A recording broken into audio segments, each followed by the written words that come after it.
Hello, everybody.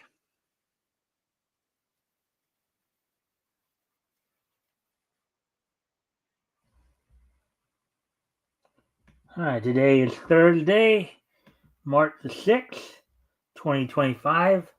Welcome to the Mikestand, everybody. We're almost at the end of the week here.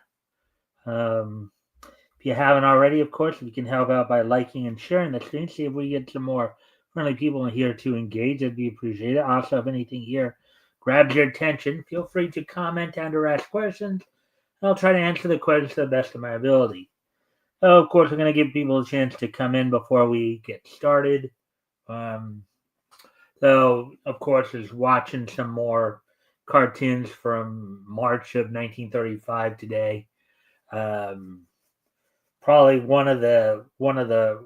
I guess, one of the cartoons I saw today was Mickey's Service Station from Walt Disney Productions. It was the first time that Mickey Mouse, Donald Duck, and Goofy were put together as a comedic trio.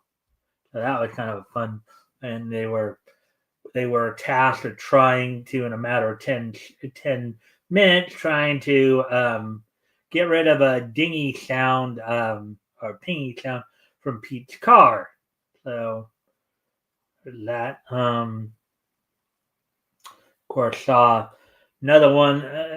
We saw, of course, Fletcher had come out with of course, Stop the Noise from the Betty Boop cartoon, Stop the Noise, in which she kind of went off to the country to try to get away from all the hecticness of the city, only to be bothered by nature there. And of course, a Popeye cartoon, and probably what was considered William Pennell's um, last cartoon portraying the voice of Bluto.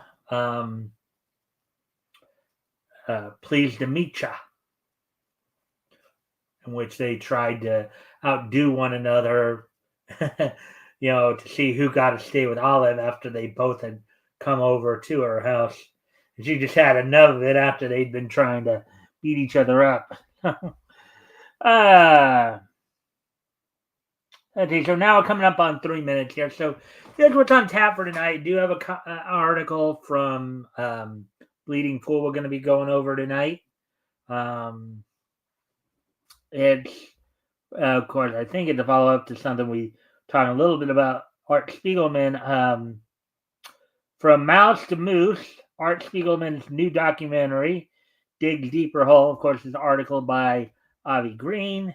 We'll be going over that quite a bit. We'll also have the wrestling wrap up, look back to last night's Dynamite, as well as look ahead to tonight's TNA Impact and Ring of Honor. As in, as we're, particularly in the case of AEW, of course, last night's Dynamite was the go home Dynamite before the Sunday's Revolution. As I get caught up on some of the latest WWE news. Again, not a whole lot, but always stuff going on. So as WWE is now making its march towards WrestleMania, as it were. So, anyways, and then we'll finish things off at the end of the night with This Day in Each History.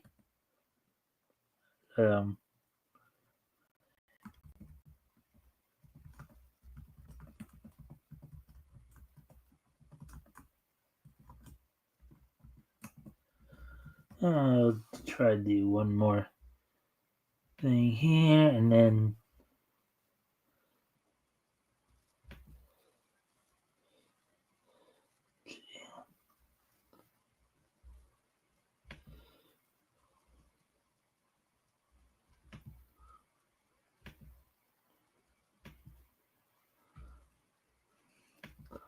trying to see if we can find some more viewers, as I always do.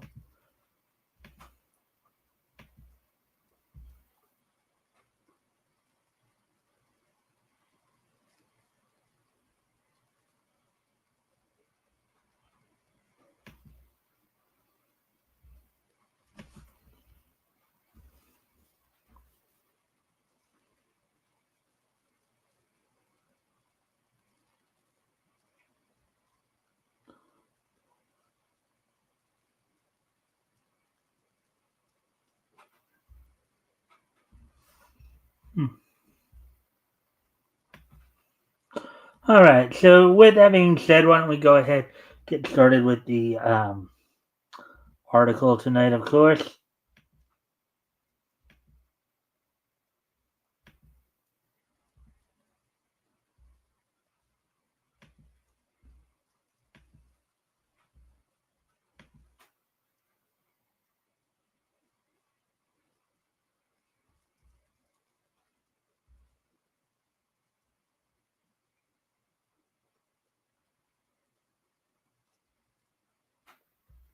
All right. So let's get into this. We will.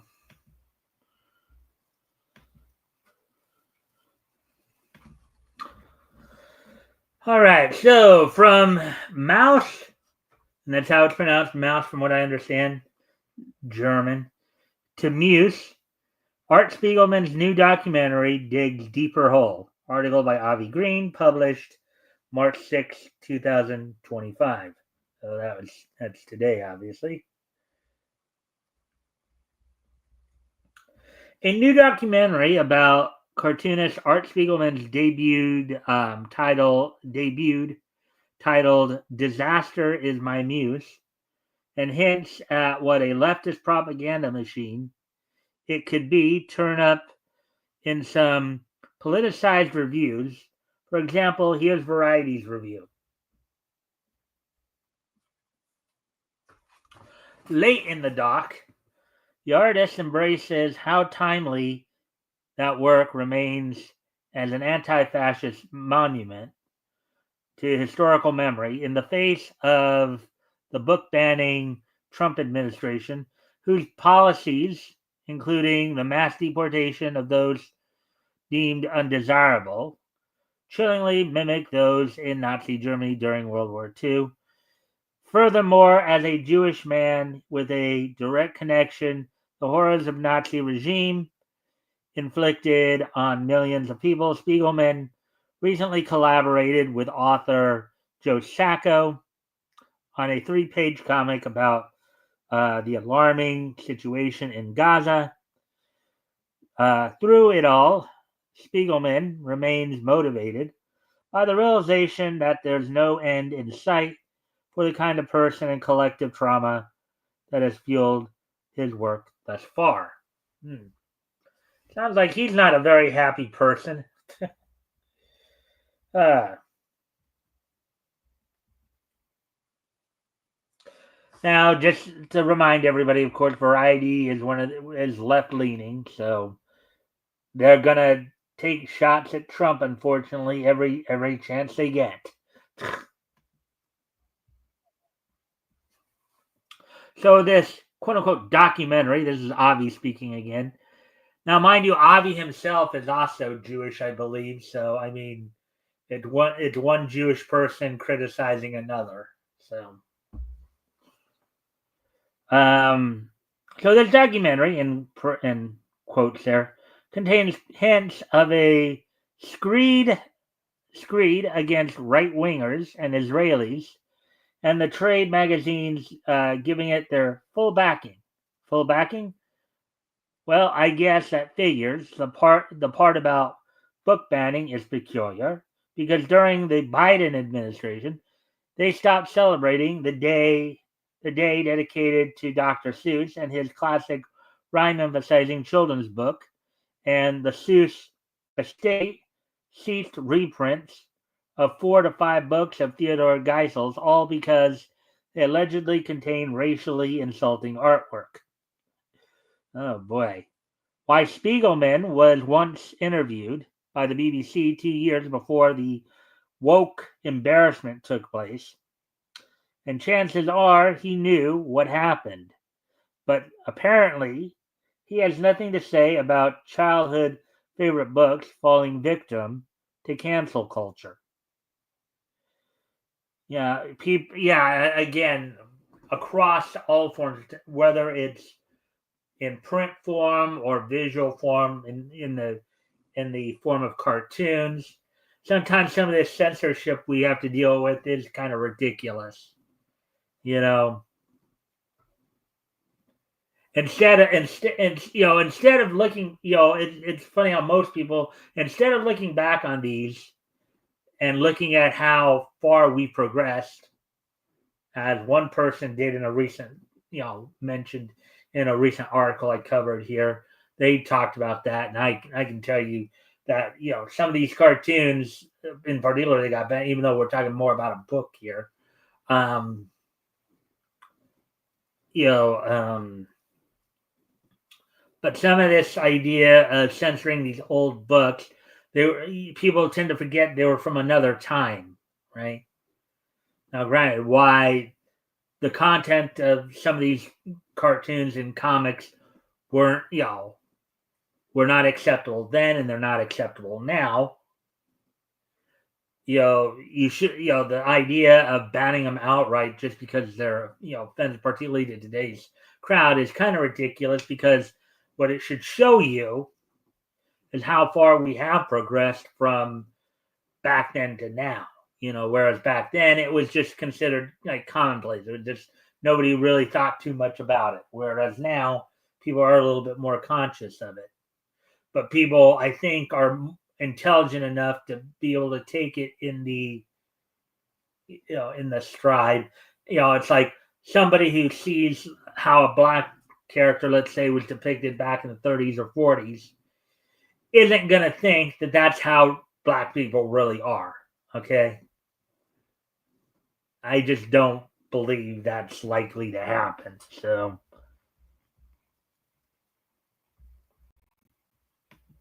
anyways.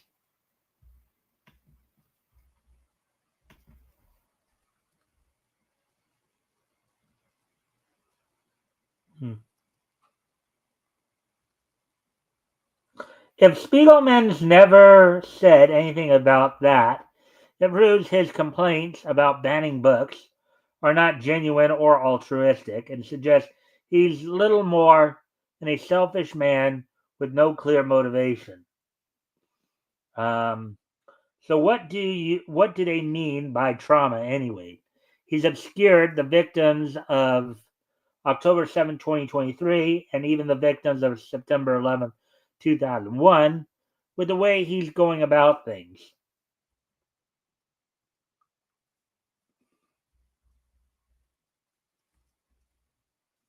Then, in a review at the site dedicated to the late Roger Ebert, they say, as he presents himself publicly, Spiegelman, who is now 76 years old, the artist is voluble, if not quite avuncular. I've never seen either of those words before myself, but whatever. His life work, in parentheses, for better or worse, as far as he's concerned, as we learn, unparenthesed, was the incredible graphic novel, although calling it a quote-unquote novel is inaccurate. And when these books hit the New York Times bestseller list, Spiegelman insisted on their being categorized accurately as nonfiction, and the Times complied. Mouse, an autobiographical two-part work about Spiegelman coming to grips with not just his own past, but that of his father, a Holocaust survivor. The Shoah, of course, is also central to the story of Spiegelman's mother. Mouse pulls these threads together with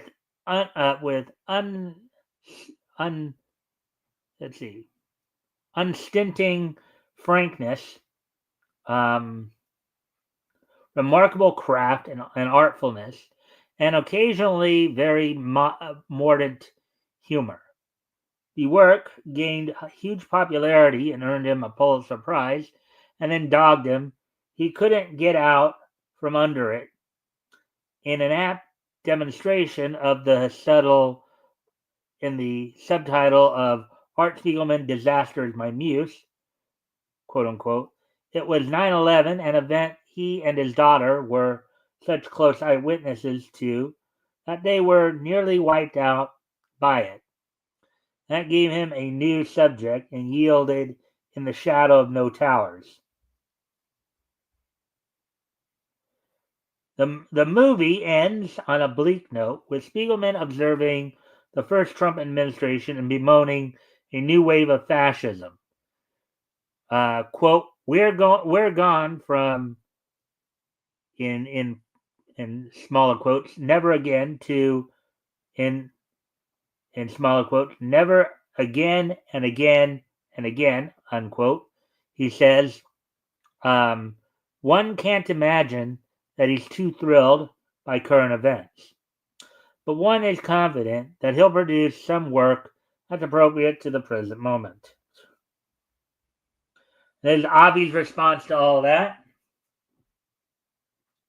Here's Avi's response to what we just read there.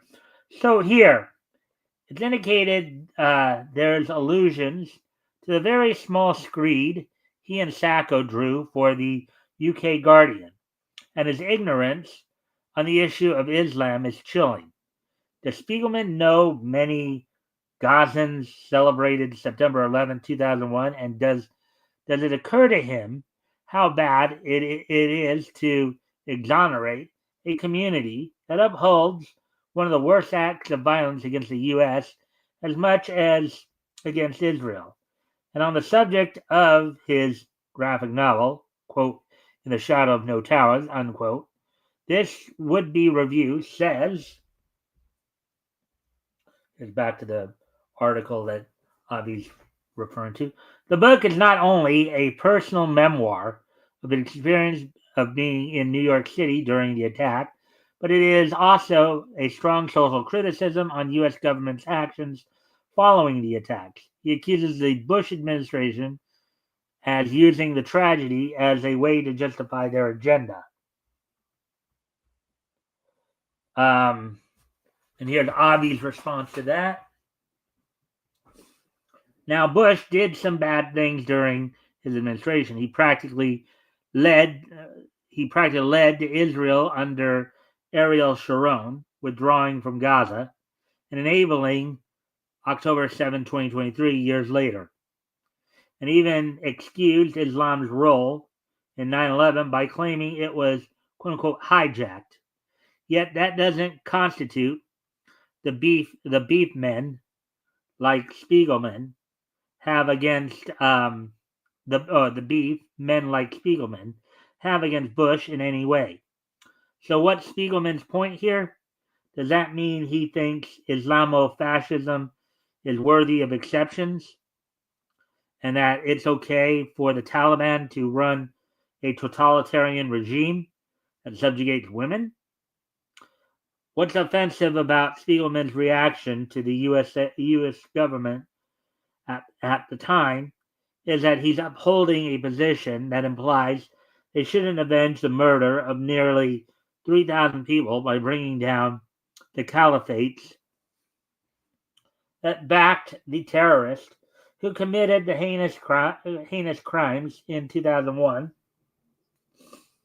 even though, in the end, the justice mission was selective and let Iran off the hook at the time, while not taking any proper steps to punish Saudi Arabia for any role they had in the tragedy. And I guess Spiegelman never met with, befriended, or interviewed any 9/11 survivor organizations like 9/11 Families for a Safe and Strong America. That too is telling of what's wrong with ideologues like Spiegelman.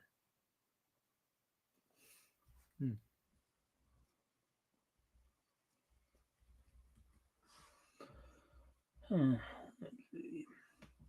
again, if you haven't already, you guys can help out by liking and sharing the stream, see if we can get some more friendly people in here to engage. That'd be appreciated. Also, if anything here grabs your attention, feel free to comment and or ask questions, and I'll try to answer the questions to the best of my ability.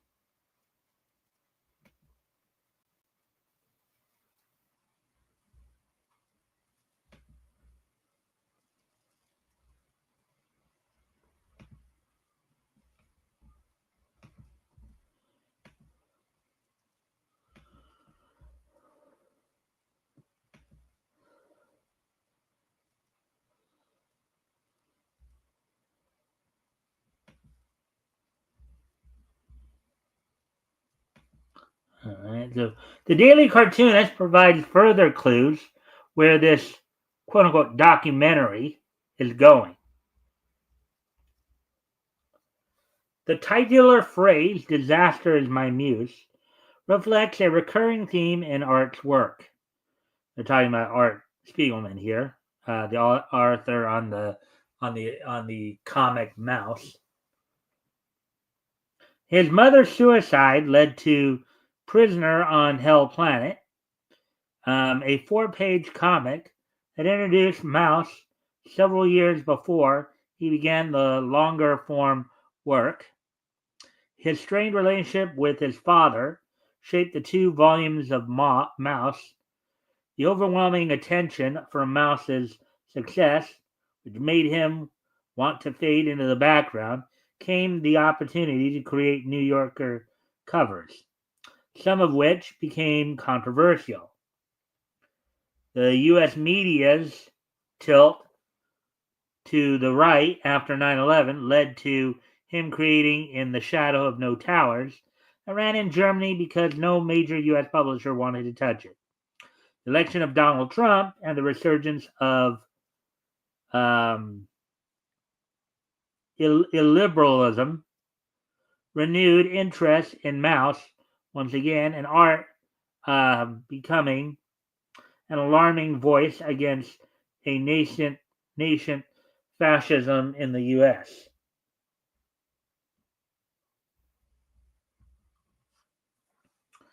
Now, this is obvious response to what we just read there. Well, I will say that right wingers really did lead to Mouse getting banned in Tennessee classrooms. Of course, that was wrong, and provided leftists lacking in altruism with ammunition to exploit.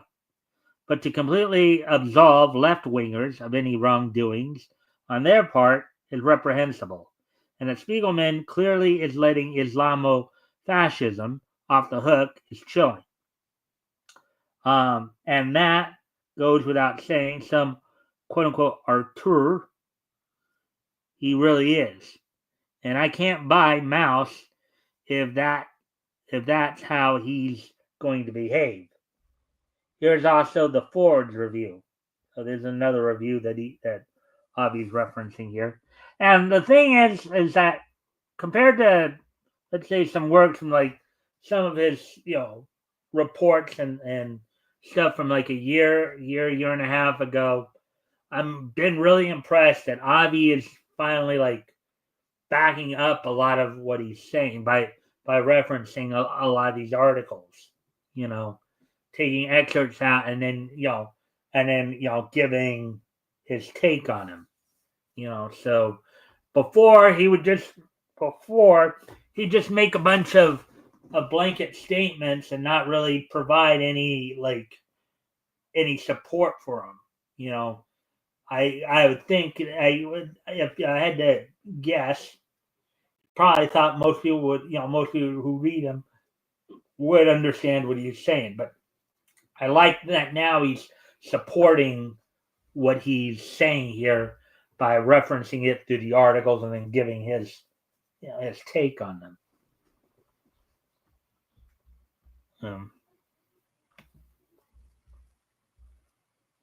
That Mouse was a game changer, the first ever comic to win a Pulitzer, and a foundational work in graphic memoir. It's something that Spiegelman has spent decades grappling with. Even today, when he draws himself, as he did recently for a piece about Gaza in the New York Review of Books, it is in his vested mousy persona, a cigarette still dangling from his mouth, though in real life he appears to have switched to a vape pen. Spiegelman's 9/11 cartoons, which the Ford serialized, captured a premature for many skepticism of the U.S. response.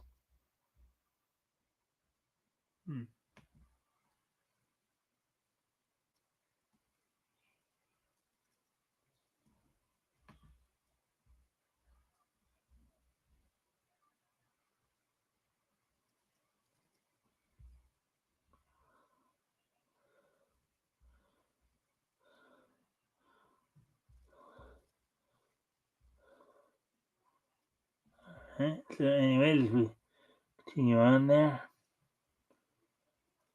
Can we continue on here? There's Avi's response to that statement right there. But any skepticism be voiced if a left-wing government were in charge at the time. Again, nothing's clear in all this embarrassment. Now back to, I guess, the review here. Receiving a Lifetime Achievement Award, the National Book Awards, Spiegelman stated that he promised himself to never become a Holocaust memoirist first and foremost. Quote, the the Elie Wiesel of comics, unquote. But as the comic scholar Hilary Shute notes, in the age of Trump, he realized Mouse was, quote, a text for people explicitly reacting to and fighting fascism, unquote, both in content and aesthetics. In parentheses here, in 2009, Spiegelman withdrew his introduction to a Marvel Comics compendium after editors insisted he delete a comparison between Trump and the supervillain Red Skull, unparenthesed.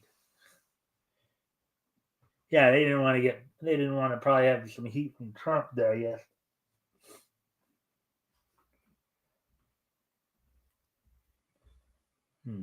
Now here's Avi's response to what we just read there.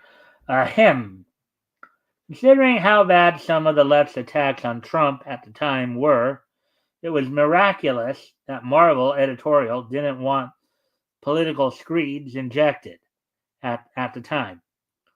Though if Axel Alonso were still EIC back then, executive in charge, or editor in chief, they probably would have gone ahead full force. That said, Marvel unfortunately still enables bad left-wing politics into their comics in some way or other, even now, and it's a very bad influence that does a terrible disfavor to Stan Lee's legacy, along with Joe Simon and Jack Kirby's. Furthermore, if right-wingers are what Spiegelman cares about, then it's all he's going to care about.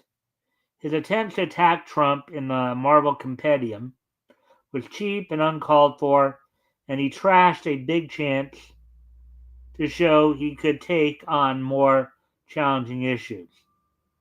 Regrettably, that's not what leftists like Spiegelman are in the business for.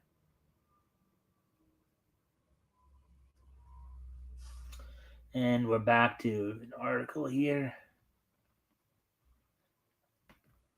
that he's referencing.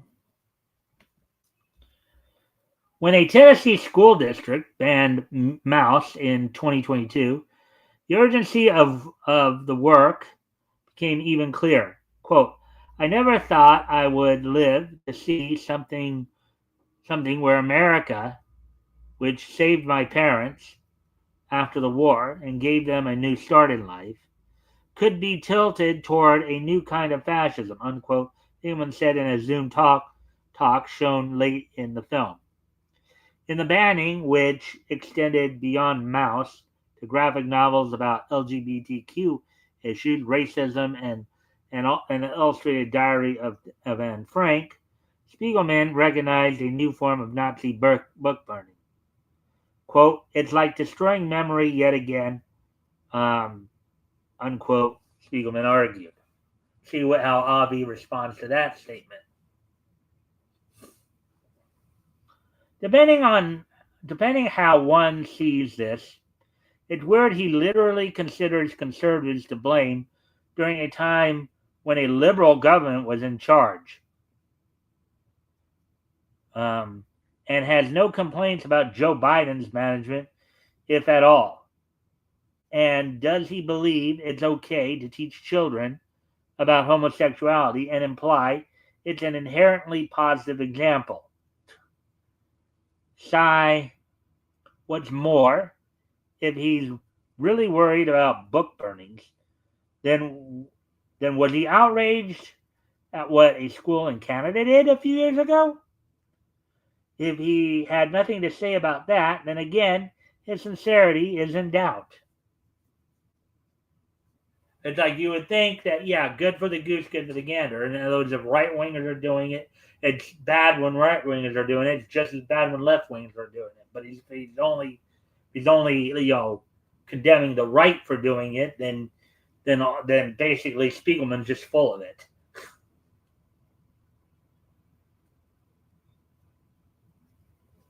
Another problem with the documentary that's disturbing is a certain interviewee contributor who wasn't clearly mentioned in most other reviews to date, but whose presence is noted by the Hollywood Reporter. And here's the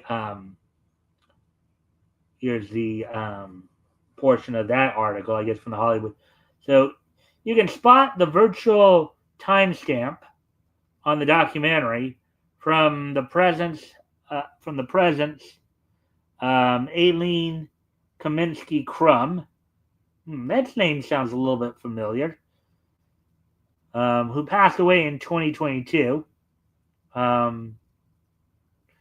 More than you can glean it from the presence of Neil Gaiman as one of its featured talking heads. Having Gaiman to examine panels from the original incarnation of Mouse as a 3-page strip in a magazine called Funny Animals must have seemed like a big quote unquote get at the time. But with the author currently out of the spotlight after accusations of sexual assault, it's a needless distraction. And now here's Avi's response to that. Well, this is certainly telling of what irresponsibility additionally dogs this documentary. Considering the news about Gaiman's scandal originally came out last July, the producers of Disaster Is My Muse would have had some time to edit Gaiman out of the interviews if they wanted to. Yet, even though several companies cut ties with Gaiman afterwards, his moments in Spiegelman's documentary still remain.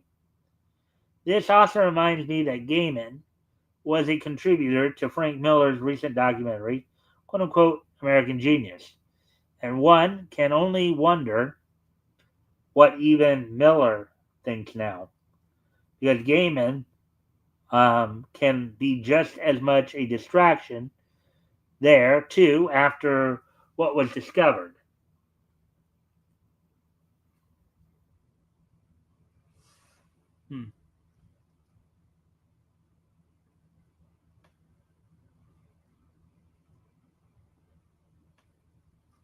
Man, Spiegelman sure knows how to prove himself somebody who's obsessed for all the wrong reasons, not to mention a defeatist.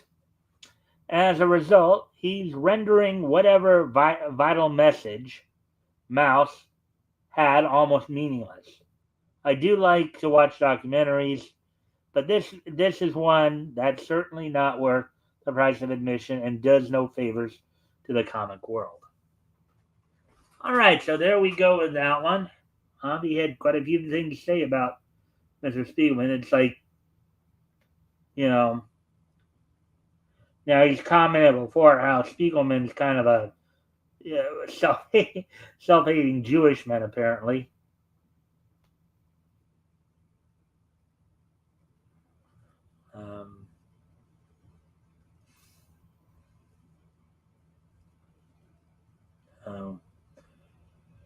Anyways, so now I guess we're going to go ahead and move on to the wrestling wrap up. Talk a bit about, like as I said, look back to last night's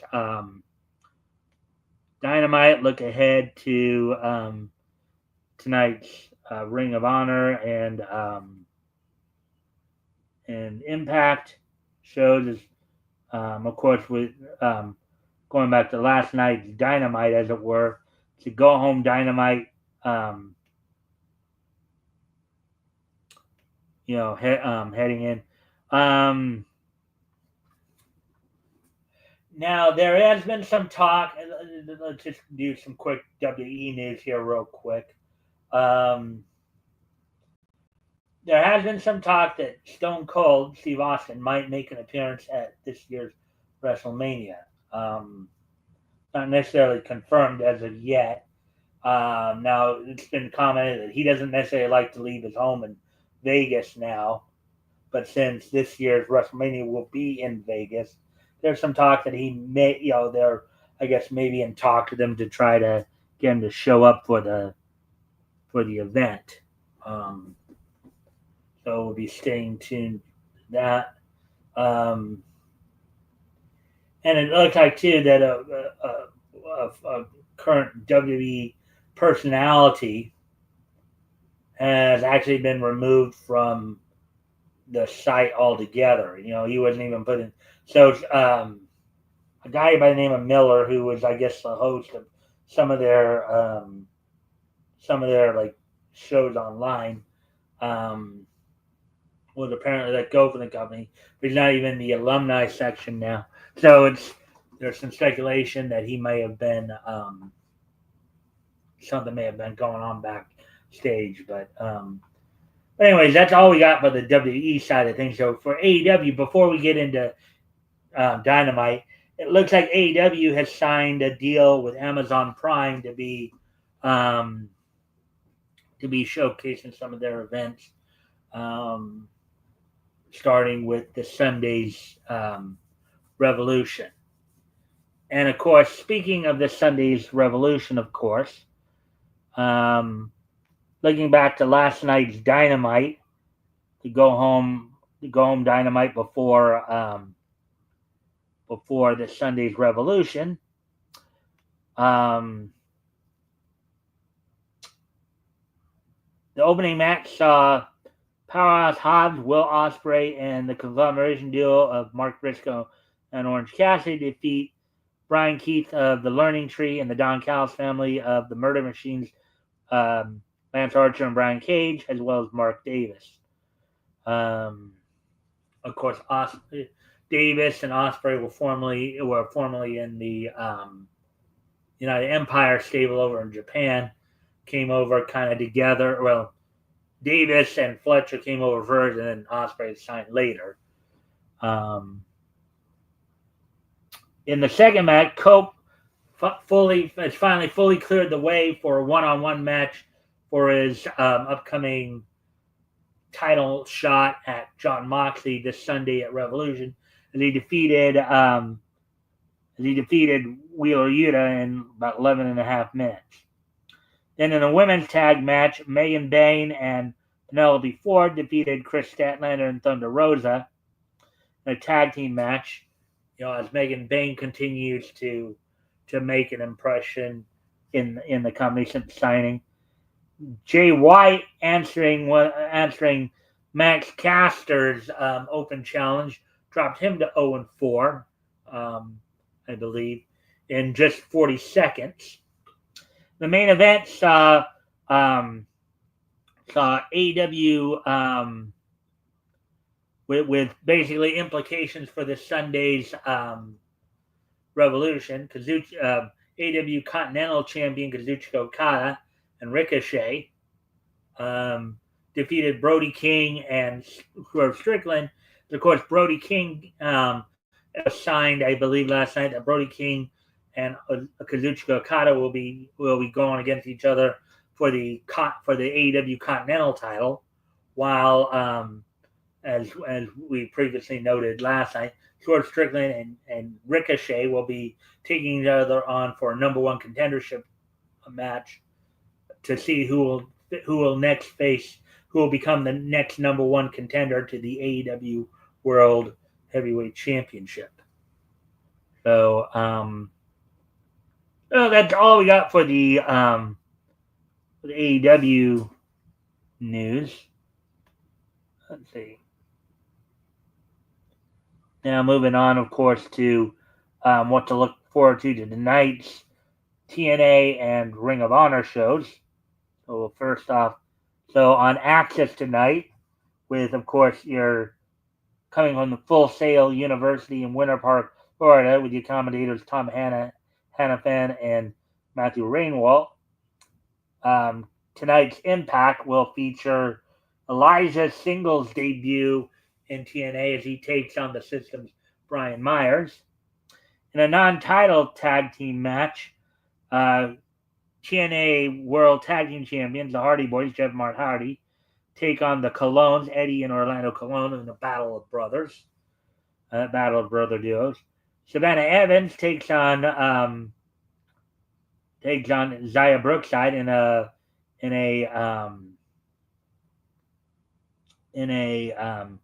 knockouts matchup. With Jason Hotch and Tasha Steelz in his corner, John Schuyler of the Great Hands will be taking on Mike Santana. The 6-man tag match, you have Ace Austin and the Rascals teaming up, Trey Miguel and Lance, to take on the Northern Armory of Judas Icarus, Travis Williams, and Eric Young. And in a match for the TNA World title, Joe Hendry defends against Ryan Nemeth. So that's going on tonight's Impact. So now to look ahead also to tonight's Ring of Honor Club, coming from the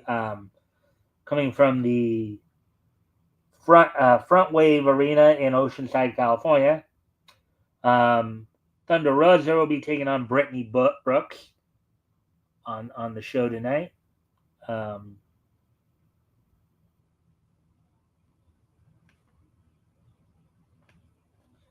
Also, you have Bandito and Gravity taking on the Infantry of Carly Bravo and Sean Dean, representing, of course, the Shane Taylor promotions. The Gates of Agony will be in tag team action. Bishop Gunn and Toa Leona take on Bad Dude Tito of the United Empire and Che Cabrera. In a trios match, the Blue Panther Jr., and Dark Panther, basically the Blue Panther family, take on Euphoria, Gran Guerrero, and Valiente. Billy Starks takes former Ring of Honor Women's World Television Champion. Billy Starks takes on Milo. The Sun in a non-title tag team match. Sons of Texas, Sammy Guevara and Dustin Rhodes, the current Ring of Honor World Tag Team Champions, take on John Cruz and Olomde.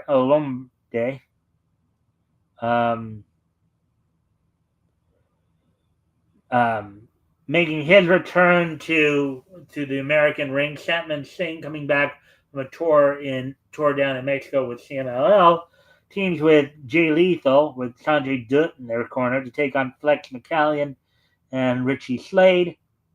These Muertos will be taking on Sonico, and the main event will see Athena defending the Ring of Honor Women's World title against La Catalina. So there you go with that. So that's what you have to look forward to tonight. So now with that being said, now let's go ahead and move on to this day in each history. Today is Thursday, March the 6th, 2025. So let's take a look back at this day in each history. History! So let me just 95, 2000, and 2010. All right. So first up, we're going to head back 30 years ago today, as on this day 30 years ago today, back in 1995. The 930th issue of 2000 AD from Fleetway, UK, went on sale in Britain on this date back in 1995. It sold for £80 and was 32 pages. So 30 years ago today, the 930th issue of 2000 AD from Fleetway, UK, went on sale on this date in Britain on this date back in 1995. Now moving ahead to the year 2000, And on this date in 2000,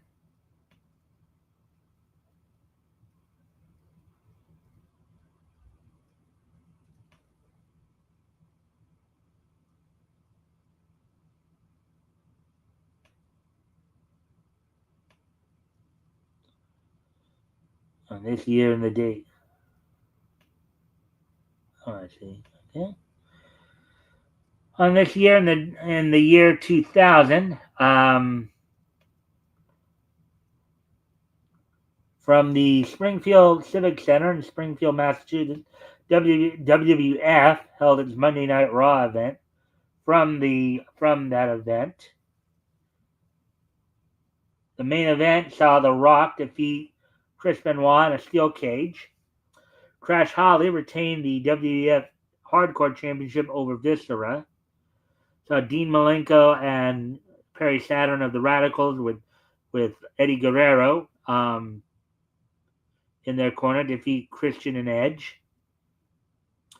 Let's see, you saw in a match for the W Intercontinental Championship, Kurt Angle retained the title via DQ loss to Chris Jericho. Let's see. The show opened up with the Big Show defeating Kane via disqualification. So that all happened, and of course, 2000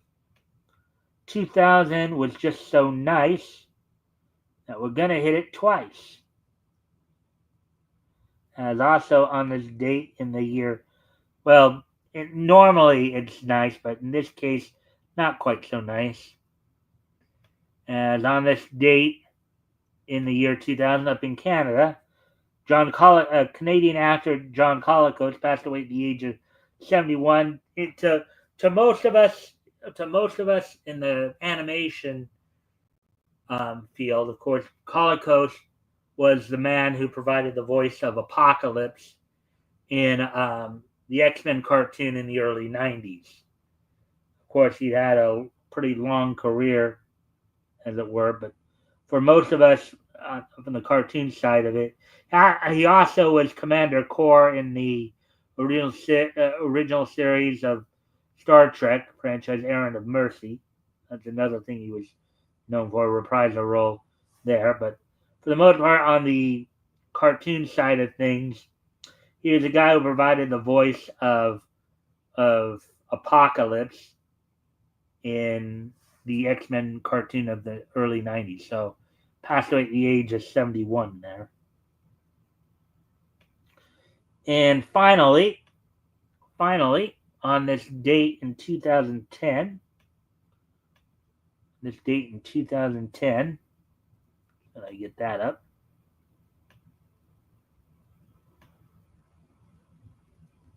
Date in 2010. Shin-El Animations, Doraemon, Nobito, Great Battle of the Mermaid King, Studio Rika's Time of Evil, the movie, both premiered on this date back in 2010. So 15 years ago today, Shin-El Animations, Doraemon, Nobito's Great Battle of the Mermaid King, and Studio Rika's Time of Evil, the movie, both premiered in Japan on this date back in 2010. So with that, I thank everybody for being here tonight. I hope everybody enjoyed the show. We'll be back here, of course, tomorrow with more Niche News. And don't forget this Sunday, I'll be joined by Rick Piper of Cross Comics. And we will be looking back to comics that went on sale in May of 1940. Be focusing in on Marvel this coming weekend, looking at, of course, the continuation of the Battle of the Century, as they call it, the first crossover pitting Namor the Submariner taking on the original Human Torch, the android Jim Hammond. We'll be introducing you guys to a couple new characters, the first Human Top and Red Rider. So with that, or Red Raven rather. With that being said, I thank everybody for being here, and I hope to see everybody back here tomorrow. Bye.